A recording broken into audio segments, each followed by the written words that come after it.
에스겔 37장을 보겠습니다. 에스겔 37장 1절에서 5절입니다.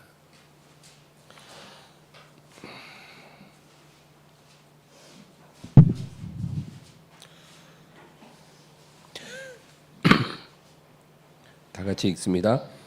여호와께서 권능으로 임재하시고 그의 영으로 나를 데리고 가서 골짜기 가운데에 두셨는데 거기 뼈가 가득하더라. 나를 그 뼈 사방으로 지나가게 하시기로 본즉 그 골짜기 지면에 뼈가 심이 많고 아주 말랐더라. 그가 내게 이르시되 인자야 이 뼈들이 능히 살 수 있겠느냐 하시기로 내가 대답하되 주 여호와여 주께서 아시나이다.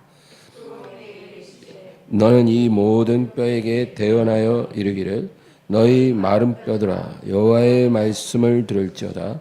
주 여호와께서 이 뼈들에게 이같이 말씀하시기를 내가 생기를 너희에게 들어가게 하리니 너희가 살아나리라. 아멘.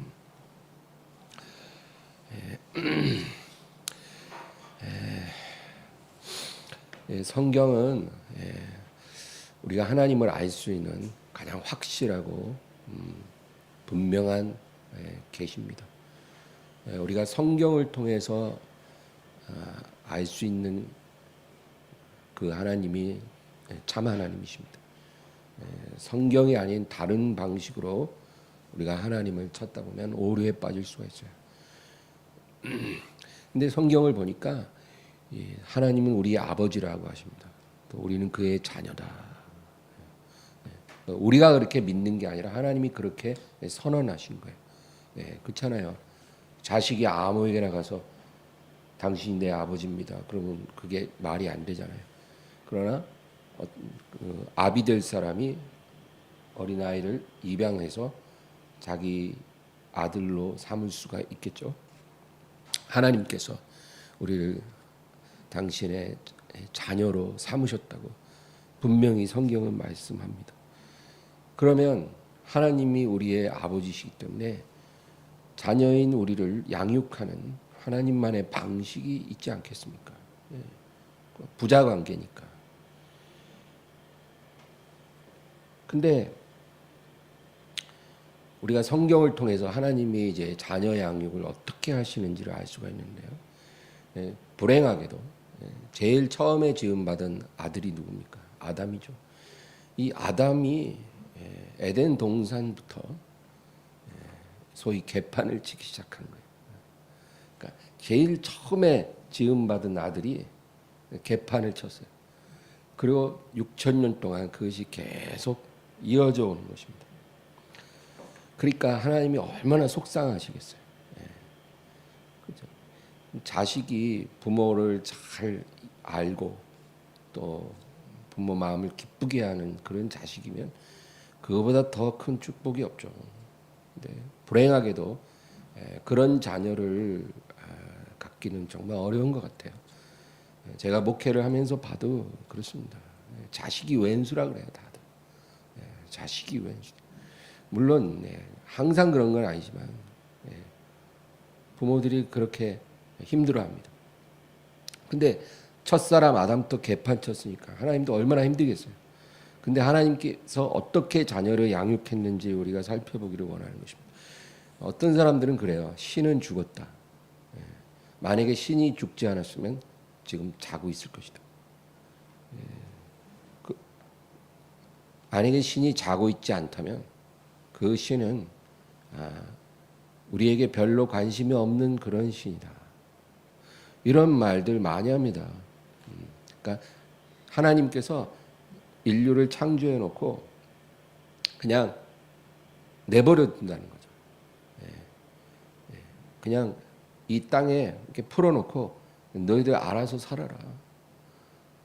그렇게 우리를 방목하시고 방관하신다고 그렇게 말을 합니다. 정말 그럴까요? 하나님이 정말 인류를 만들어 놓고 방목하고 방관하는 하나님이실까요? 그래서 잘난 놈은 잘난 대로 알아서 살고 못난 놈은 못난 대로 알아서 살고 그냥 너네들 알아서 잘 살아봐. 그런 하나님일까요? 아니시겠죠. 근데 이 세상에는 그런 부모가 또 많아요. 그래서 사람들이 하나님을 오해하나 봐요. 자식을 그냥 소위 퍼질러 놓고 내팽개치는 부모들도 많더라고요. 자식들이 어릴 때부터 길바닥에 나가서 범죄에 노출되고 마약이나 폭력에 노출되는데도 부모는 별 관심이 없어요. 부모는 그냥 저기 나가서 자기들 먹고 살고 돈 벌고 일하기 바빠요.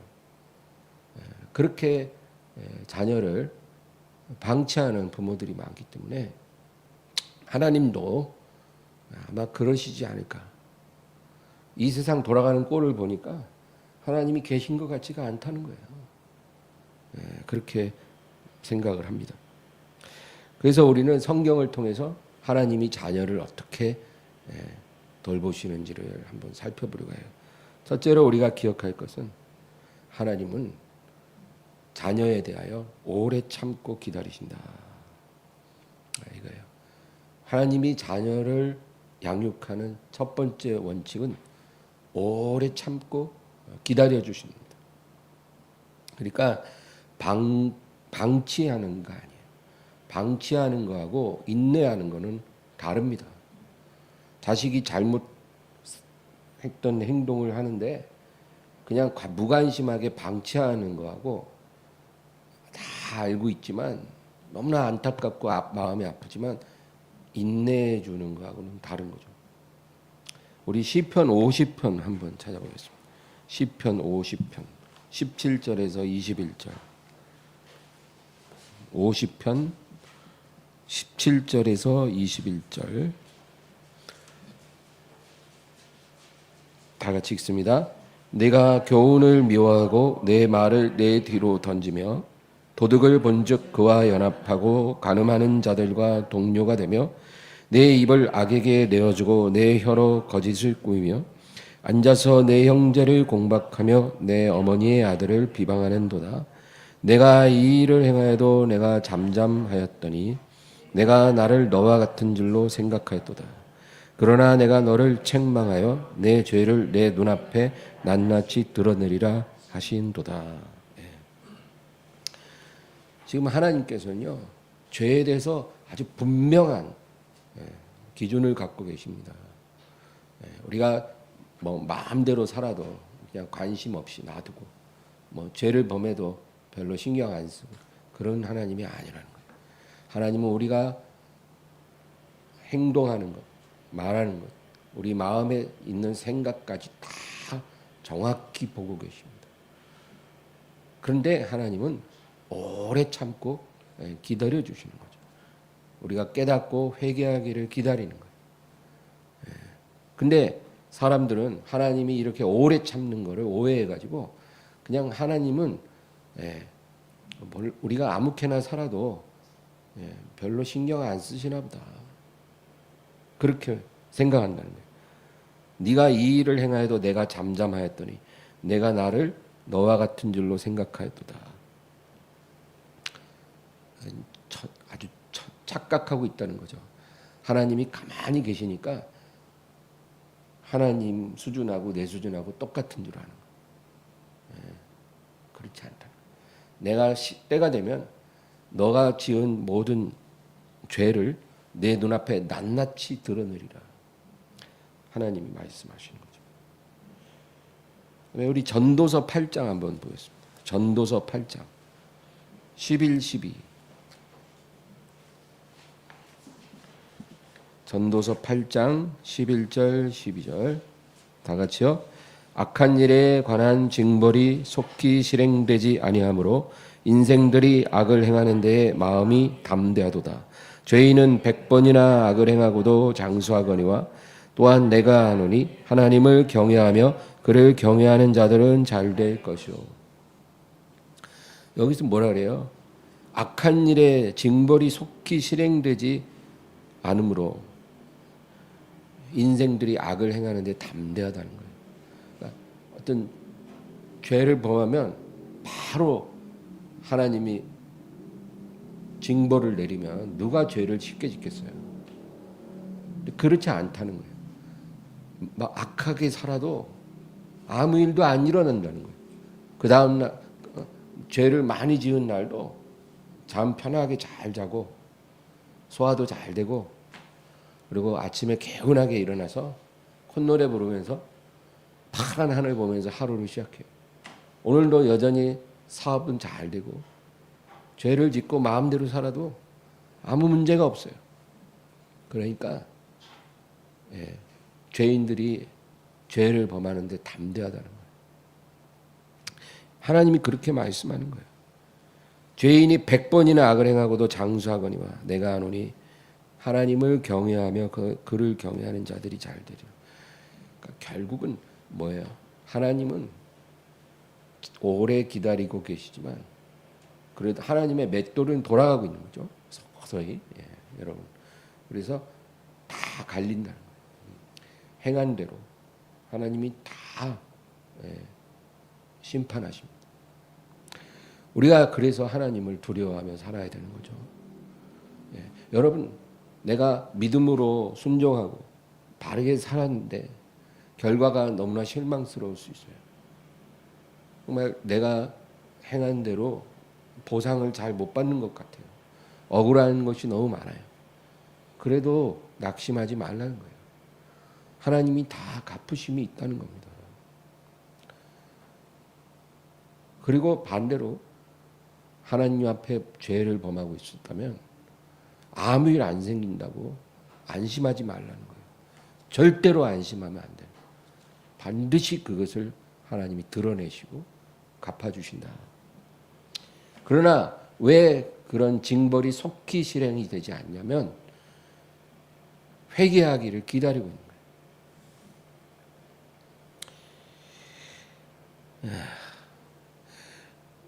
거예요. 며칠 전 뉴스 보니까 이제 우리나라 서울 구치소에 이제 우리나라의 지금 사형 수가 이제 57명이래요. 57명이 있는데 그 57명의 사형수들이 서울 구치소로 다 이제 모아놨대요. 근데 원래 사형수들은요 통제 불가래요. 근데 우리나라는 사형 폐지 국가 같아요. 사형수라 해도 사형 집행이 안 돼요. 사실상 사형제가 없는 거예요. 그러니까 이 사형수들이 그냥 안하무인이래요. 교도관 말도 안 듣고 그냥 누구도 그걸 손댈 수가 없는. 근데 전국에 이렇게 흩어져 있는 사형수들을 얼마 전에 서울 구치소로 다 모아놨대요. 왜? 서울 구치소에만 사형 집행 시설이 있다요. 그러니까 이 사형수들이 또 머리는 잘 돌아가잖아요. 사이코패스거든. 연쇄살인마 뭐 이런 사람들 머리 좋죠. 그러니까 집행하려나? 이런 생각이 든 거예요. 그래서 요즘에 서울구치소 사형수들이 고분고분하대요. 그렇게 싸납고 말 안 듣던 놈들이 요즘에 조용히 있대요. 여러분 보세요. 이렇게 사형 집행할 것 같은 기미만 보여도 그 흉악범들이 조용해지잖아요. 하나님이 왜 사형제를 만드셨겠어요? 하나님이 사형제를 만드셨는데 인간이 얼마나 정의롭고 인권을 좋아해서 그 제도를 폐지하는지 난 이해가 안 돼요. 어찌됐든 악한 일의 징벌이 속히 실행되지 않으면 사람들이 담대해지는 거예요. 점점. 하나님 안 계신가 보다. 이렇게 살아도 되나 보다. 그러나 그렇지 않다고 성경은 말씀하는 거예요. 그리고 두 번째로 이제 하나님께서 자녀를 다루시는 방법은 선지자를 보내서 책망하신다는 거예요. 구약시대 이스라엘은 항상 선지자가 책망했어요.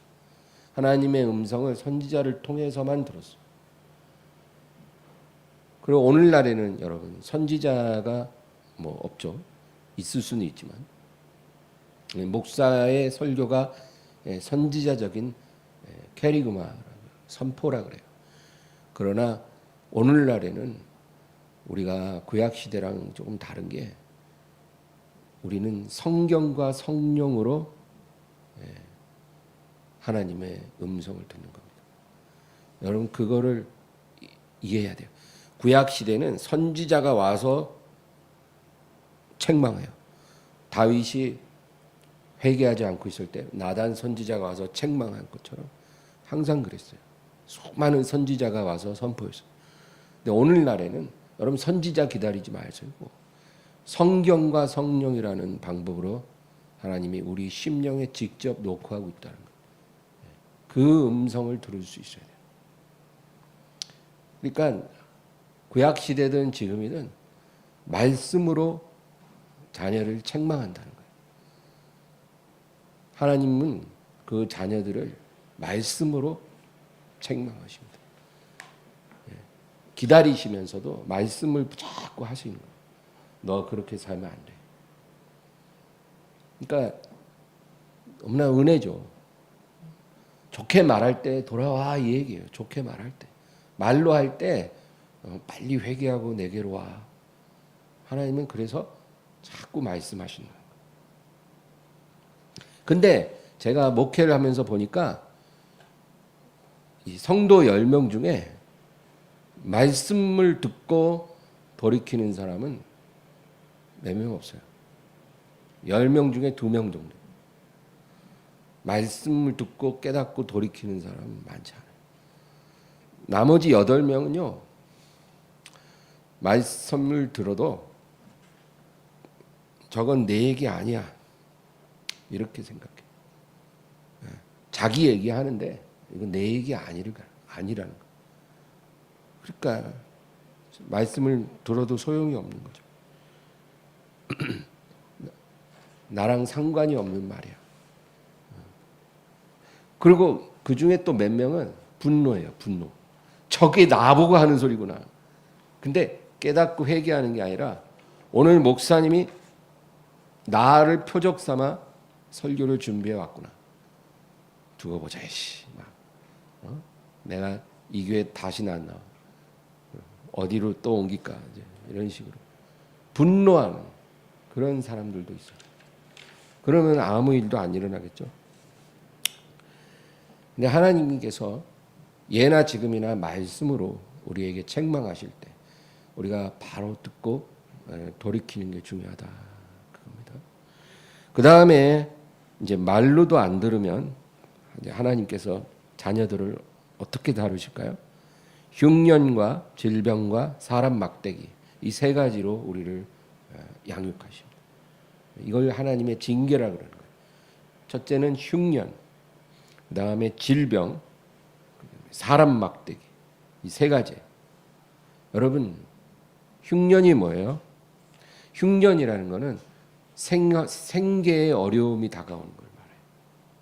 먹고 살아야 되잖아요. 이 세상에서 우리가 계속 우리는 어떤 생계를 유지해야 하잖아요. 우리가 하나님의 순종을 잘하면 그런 건 전혀 걱정할 것도 아니고 우리가 하나님께 간구할 필요도 없다 그랬죠.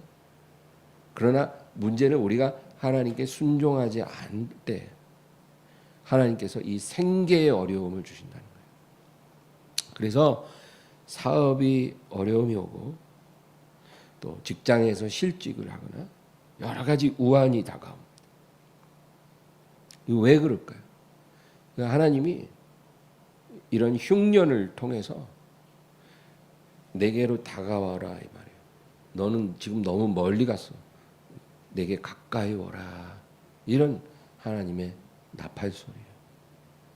여러분 사람은 환경이 편안해지면 나도 모르는 사이에 조금씩 하나님으로부터 멀어져요. 나는 아닐 것 같죠. 우리 다 예외 없어요. 목사도요. 목회가 편안하고 잘 되면요. 조금씩 하나님으로부터 멀어져요. 제가 거기서 예외되는 목사를 제가 직접 본 적이 한 번도 없어요. 어딘가에 있겠지만 제가 지금 27년째 목회를 하는데 제가 아는 목사들 수백 명, 수천 명 중에서 예외되는 사람 본 적이 없어요. 본인은 아니라고 해도 결국은 조금씩 멀어져서 어느 순간에 문제가 되더라고요. 그게 인간의 약점이에요. 환경이 편한 건 너무 감사한 일인데 하나님으로부터 멀어진다는 거예요. 기도도 형식적으로 점점 약해지고, 그리고 하나님의 마음으로부터 조금씩 둔감해져요. 그리고 세상에 조금씩 물들어가요. 가랑비에 옷 젖듯이. 그러니까 하나님이 흉년을 보내가지고 그 상황을, 편안한 상황을 뒤집어 버립니다. 그러니까 다시 내게 가까이 오라 이 말이에요. 너무 멀리 갔어. 지금 빨리 돌아와. 그 얘기예요. 이걸 빨리 깨닫는 사람이 이게 영성 있는 사람이에요. 그거 못 깨닫고, 아이고 왜 이렇게 또 어려워졌나요? 하나님, 제가 7일 작정 기도할 테니까 다시 축복의 문을 열어주실 줄 믿습니다. 이런 식으로 안일하게 해서는 안 되고, 하나님이 왜 흉년을 주셨는지를 깨달아야 돼요. 회개라는 것은 다른 게 아니라 하나님께 가까이 가는 거예요. 다시. 두 번째로 질병을 주실 때가 있습니다. 고쳐지지 않는 고질적인 병. 하나님의 사람들도 이런 병이 있다는 거죠. 왜 주실까요? 하나님이 원하는 그러한 수준까지 온전해지라 그 얘기예요. 여러분, 사람은 항상 남과 나를 비교해요. 다른 사람과 나를 비교해서 다른 사람보다 내가 좀 더 우월해 보이면 내가 지금 괜찮다고 생각을 해요. 그리고 다른 사람과 비교해서 내가 좀 모자라면 굉장히 우울해져요. 근데 다른 사람과 비교하는 건 아무 의미가 없다는 거예요. 왜냐하면 하나님은 각 사람에게 요구하는 수준이 다 달라요. 저에게 요구하는 수준이 있고 여러분 각자에게 요구하는 수준이 다 다르다는 거예요. 근데 제가 여러분과 저를 비교해 보는 게 그게 무슨 의미가 있겠어요? 아유, 저 사람 30분 기도하는데 나는 1시간 기도하네. 그럼 내가 더 나은 거네. 아무 의미 없다는 거예요. 하나님이 나에게 2시간 기도하라고 하시는데 30분 기도하는 사람하고 나를 비교해 갖고 안심한다고, 그것이 뭘 의미가 있겠어요? 그런 뜻이에요. 그래서 하나님이 우리에게 병을 주십니다. 병을 주셔서 내가 원하는 수준까지 네가 변화되지 않으면 이 병이 너를 괴롭힐 거야. 너를 깨뜨릴 거야. 네가 기도해도 응답 없을 거야. 내가 원하는 수준에 네가 오지 않으면 이 병은 계속 너를 괴롭히게 될 거야. 그래서 여러분, 하나님이 바울에게 가시를 주신 거예요. 바울같이 훌륭한 사람에게 왜 병이 필요하겠어요? 병이 없으면 더 열심히 할 텐데. 근데 그게 아니거든요. 하나님께서 바울에게 인격적으로 원하는 수준에 이르라고 병을 주신 거예요. 바울이 여러분 혈기가 있잖아요. 혈기가. 하나님이 원하는 수준에 이르지 않으면 그 가시가 계속 괴롭히는 거예요. 그 다음 사람 막대기로 또 때리신다는 거예요. 왜 사람 막대기로 때리실까요? 우리를 영적인 잠에서 깨어나라는 거예요. 영적으로 잠든 사람이 있어요. 근데 본인은 자기가 몰라요. 영적으로 잠이 들면 자기는 잘 모른다는 거예요. 그리고 움직이지를 않아요. 그래서 하나님이 잠에서 깨어나 움직이라고 사람 막대기로 우리를 때린다는 거예요. 여러분, 다윗의 시에 주의 지팡이와 막대기가 나를 안위하시나이다 그러잖아요. 그 목자들이 긴 지팡이가 있고 짧은 막대기가 있어요. 항상 이 두 가지가 이제 양들을 몰 때 필요한데, 긴 지팡이는 움직이는 양들을 살살살살살살 이렇게 건드리고 끌고 가는 데 쓰는 거예요. 그러니까 목자가 가자 하면 목자의 음성 잘 듣고 잘 움직이는 따라오는 양들은 긴 막대기로 이렇게 톡톡톡 쳐주기만 하면 된다는 거죠. 그때 쓰는 거예요. 지팡이가, 긴 지팡이가. 근데 짧은 막대기가 있어요. 그거는 목자가 가자 했는데도 안 가고 꼼짝않고 그냥 그 자리에서 계속 풀만 뜯어먹고 앉아있는 그런 고집스러운 양들이 있어요. 움직여야 되는데 안 움직여. 여기가 좋사오니 하면서 거기서 그냥 풀 배불리 먹으려고 하는 거예요. 여기 풀도 많고 물도 많은데 여기 있지. 그리고 목자가 가자 해도 못 들은 척하고 가만히 안 움직이는 양들은 막대기로 탁 치면 후다닥 하고 움직이는 거예요. 용도가 다르다는 거예요. 그러니까 여러분, 하나님이 인생 채찍과 사람 막대기로 우리를 징계하시나이다. 그 구절이 있잖아요. 사람 막대기로 우리를 때릴 때는 움직이라는 거예요. 잠에서 깨어나 움직여. 목자의 음성 듣고 움직여. 잠들지 말고 일어나 깨어나 움직여. 그래서 사람 막대기로 때리는 거예요. 여러분 주변에 여러분을 괴롭히는 어떤 사람이 있을 수 있잖아요. 마음에 고통을 주는 어떤 가족이 있을 수 있고 친구가 있을 수 있잖아요.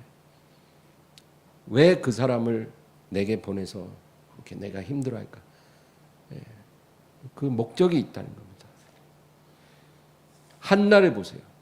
한나에게는 분인나가 사람 막대기잖아요. 분인나 때문에 아주 뚜껑 열려요. 그냥 이 착한 한나에게 왜 분인나가 그렇게 괴롭힐까요? 한나가 잠에서 깨어나라는 거예요. 하나님이 한나에게 요구하는 건 네가 지금 이렇게 안일하게 네 남편 사랑이나 받으면서 살 때가 아니야. 너는 잠에서 깨어나 내게 와서 부르짖어야 돼. 너는 내게 부르짖으라. 내가 내게 응답하겠고 네가 알지 못하는 크고 은밀한 일을 보이리라. 근데 너는 지금 남편 사랑에 만족하면서 그냥 그렇게 안일하게 살고 있어. 잠에서 깨어나 하면서 분인나 막대기로 막 치는 거예요. 그러니까 이 한나가 막 너무 괴로워서 이제 벌떡 일어나서 하나님 전에 와서 작심하고 기도를 시작한 거예요. 이제 하나님, 내가 저년 때문에 못 살겠습니다. 나에게 아들을 하나 주시든지 그냥 저를 죽여버리세요. 저는 이제 이거 응답 못 받으면 전 집에 안 갈랍니다. 이러고 기도를 했다는 거예요. 분인나 아니었으면 그렇게 기도했겠냐고. 그게 사람 막대기의 역할이에요. 잠에서 깨어나라. 부르짖어 기도하라. 그때 어떻게 했어요? 기도하니까 하나님 응답해가지고 누가 났어요? 사무엘이. 그 사무엘이 누구예요? 위대한 하나님의 사람이죠. 크고 비밀한 일을 보여주셨어요. 정말로 한나가 원했던 것보다 100배나 더 큰 축복을 하나님이 한나에게 주신 거예요. 그래서 여러분, 하나님이 어떤 징계를 주시든 그게 우리에게 참 복이 된다 그 말입니다.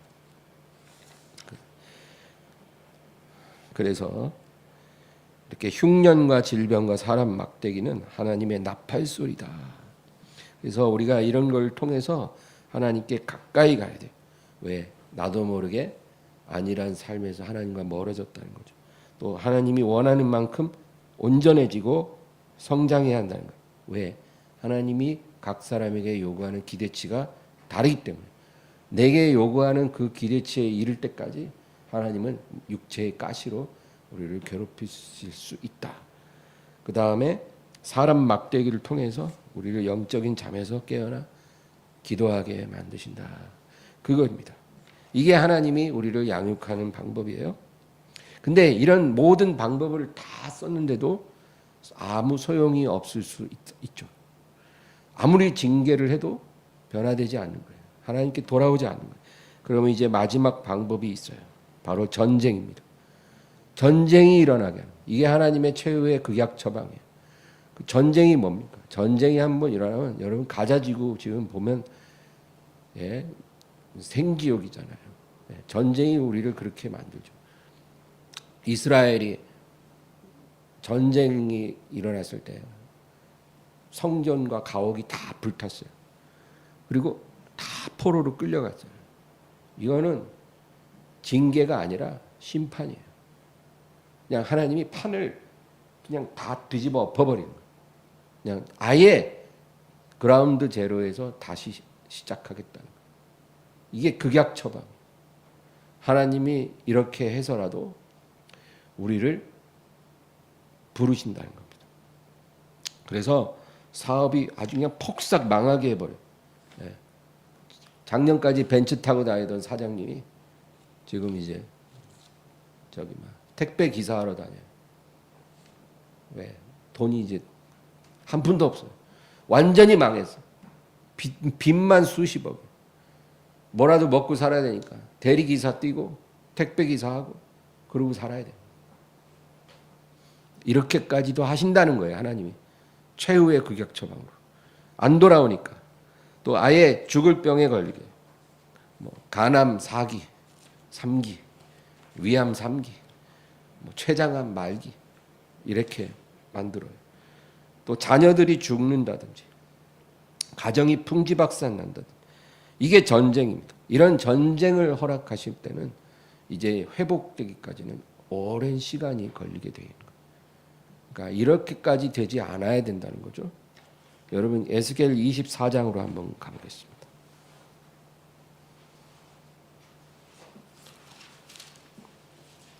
에스겔 24장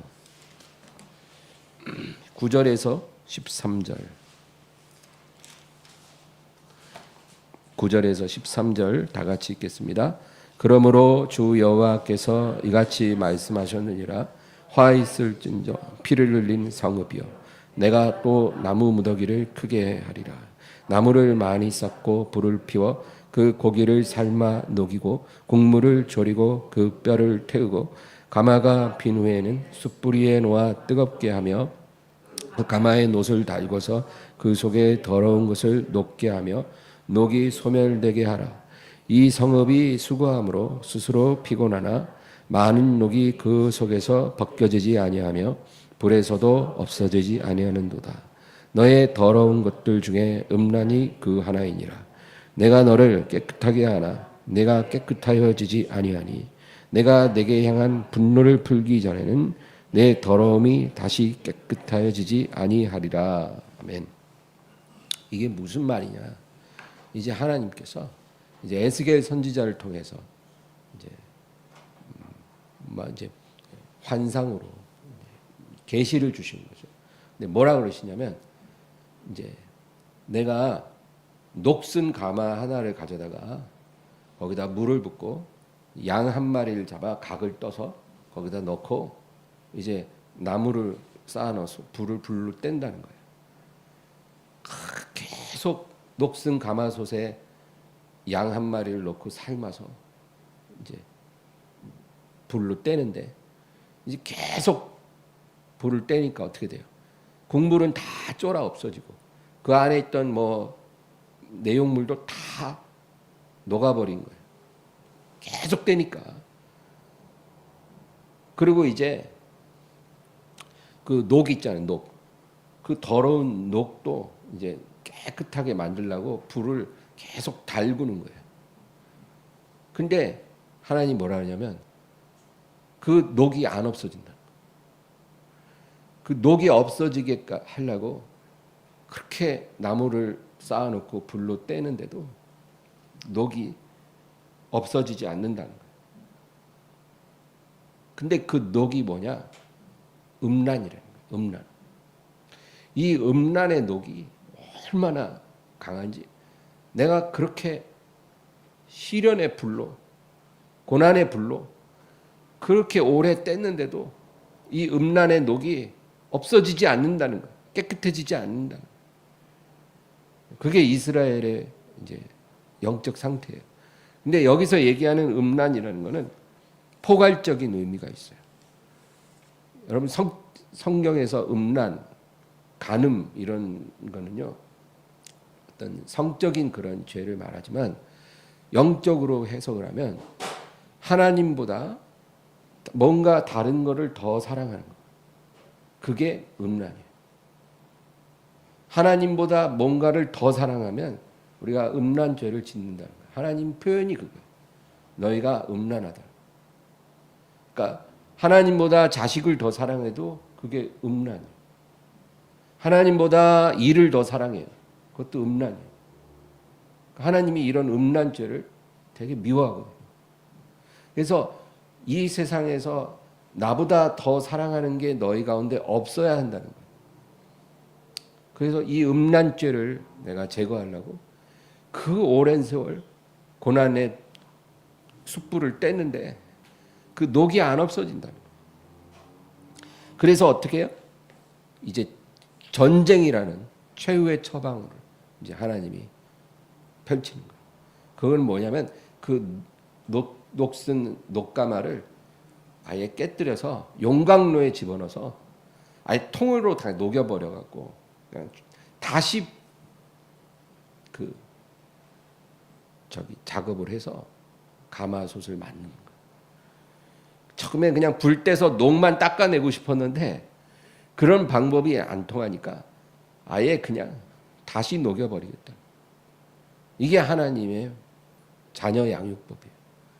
그러니까 우리가 끝까지 하나님께 불순종하면 이렇게까지 가는 거예요. 우리 인생이. 하나님은 자녀들을 절대 방목하고 방관하는 아버지가 아니십니다. 우리가 변화될 때까지 하나님은 불을 계속 떼시는 분이에요.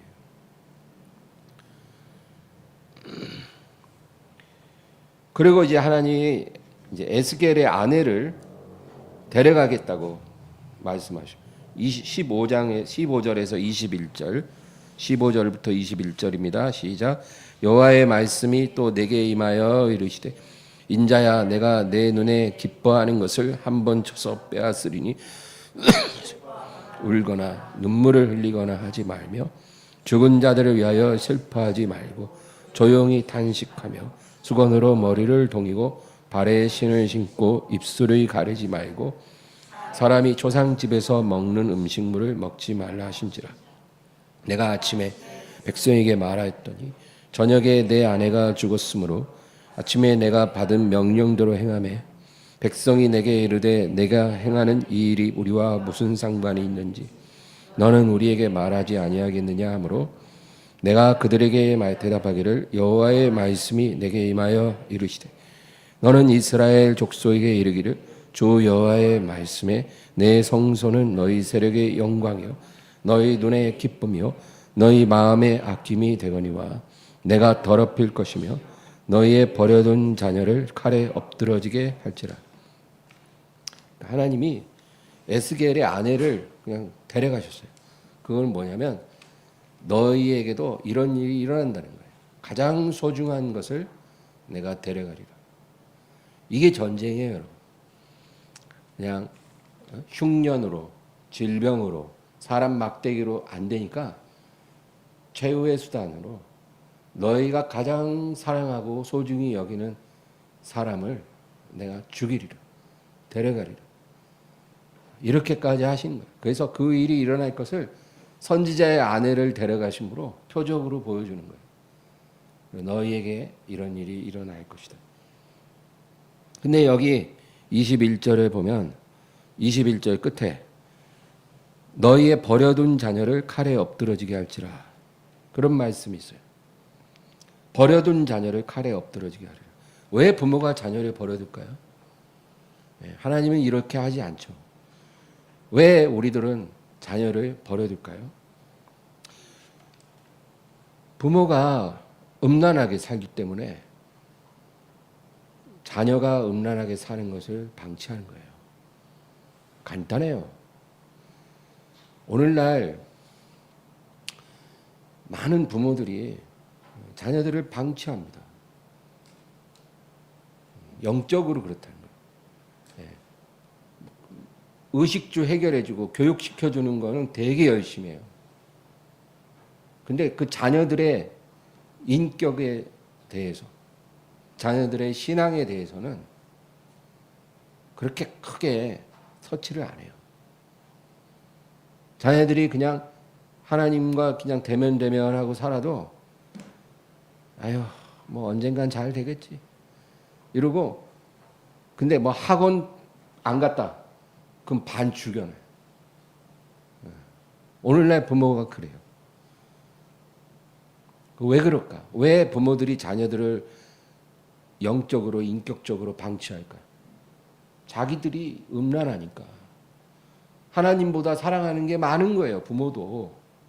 그러니까 자녀들이 하나님을 제1로 생각하지 않아도 별로 그렇게 위기의식, 문제의식을 못 느끼는 거예요. 그래서 너희가 버려둔 자녀를 칼에 엎드러지게 하리라. 여러분, 하나님이 이렇게까지 하시는 이유가 뭐겠어요? 돌아오라.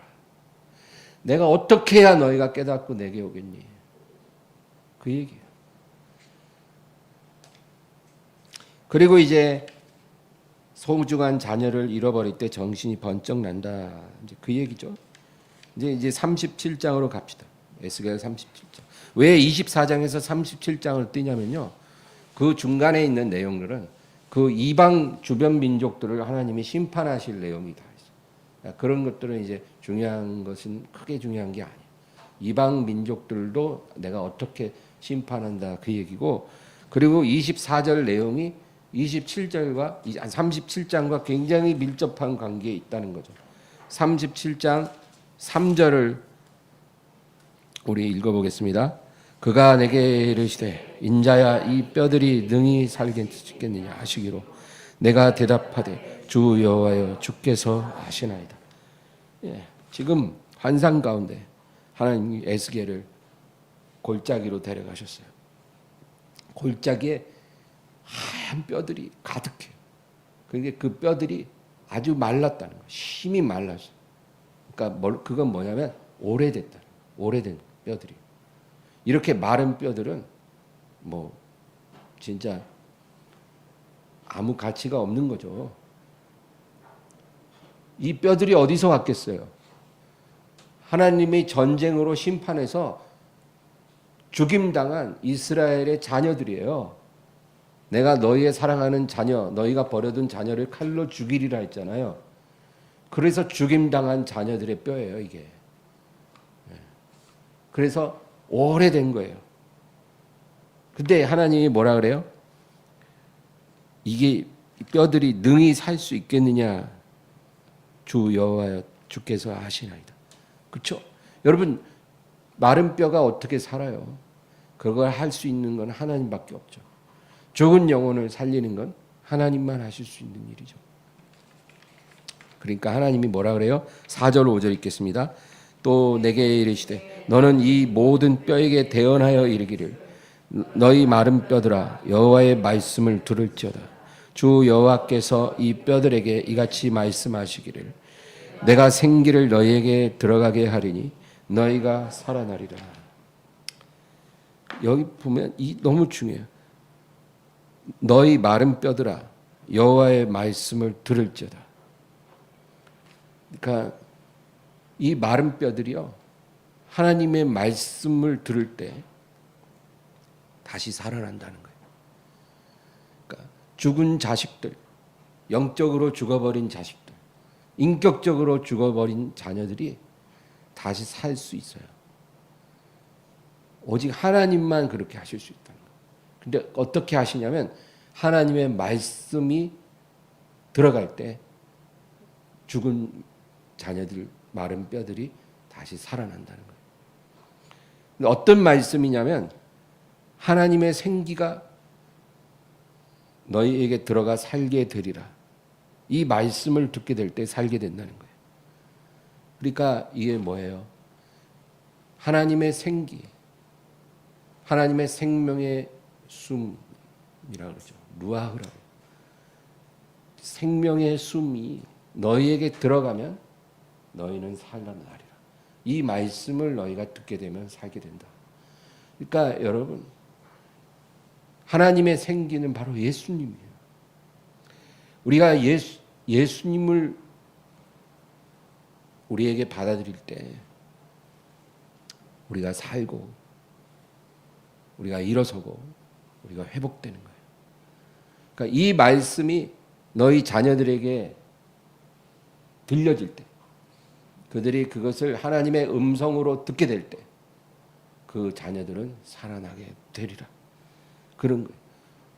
죽은 지 오랜 자녀도 산다는 거예요. 완전히 하얗게 된 마른 뼈라 할지라도 하나님의 이 말씀이 그들에게 들려지는 날 그들은 살아나리라. 이게 하나님의 약속이에요.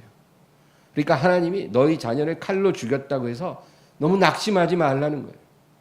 너희 자녀들이 완전히 저 멀리 간 것 같아도 포기하지 말라는 거예요. 부모는 할 수 없어도 너희가 버려둔 자녀를 내가 다시 살리리라. 죽어버린 자녀도 내가 다시 살리라. 꼭 자녀만 해당되는 게 아니라 모든 영혼에게 해당되는 말이에요.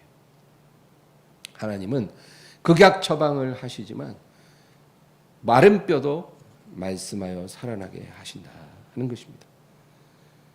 11절에서 13절 또 읽겠습니다. 또 내게 이르시되 인자야 이 뼈들은 이스라엘 온 족속이라. 그들이 이르기를 우리의 뼈들이 말랐고 우리의 소망이 없어졌으니 우리는 다 멸절되었다 하느니라. 그러므로 너는 대언하여 그들에게 이르기를 주 여호와께서 이같이 말씀하시기를 내 백성들아 내가 너희 무덤을 열고 너희로 거기에서 나오게 하고 이스라엘 땅으로 들어가게 하리라. 내 백성들아 내가 너희 무덤을 열고 너희로 거기에서 나오게 한즉 너희는 내가 여호와인 줄을 알리라. 아멘. 죽은 자들이 무덤에서 나와 약속의 땅으로 들어가게 될 것이고 그리고 그때 비로소 너희는 내가 여호와인 줄을 알게 되리라. 여러분, 하나님은 우리가 아무렇게나 살아도 상관하지 않는 분이 아닙니다. 우리의 죄를 그냥 묵인해 주시고 눈 감아 주시고 그냥 적당히 살면 그냥 봐주게 이런 하나님은 아니에요. 우리가 변화되기를 기다리고 계시고 우리가 만약에 하나님께 순종하지 않으면 멸절할 때까지 우리를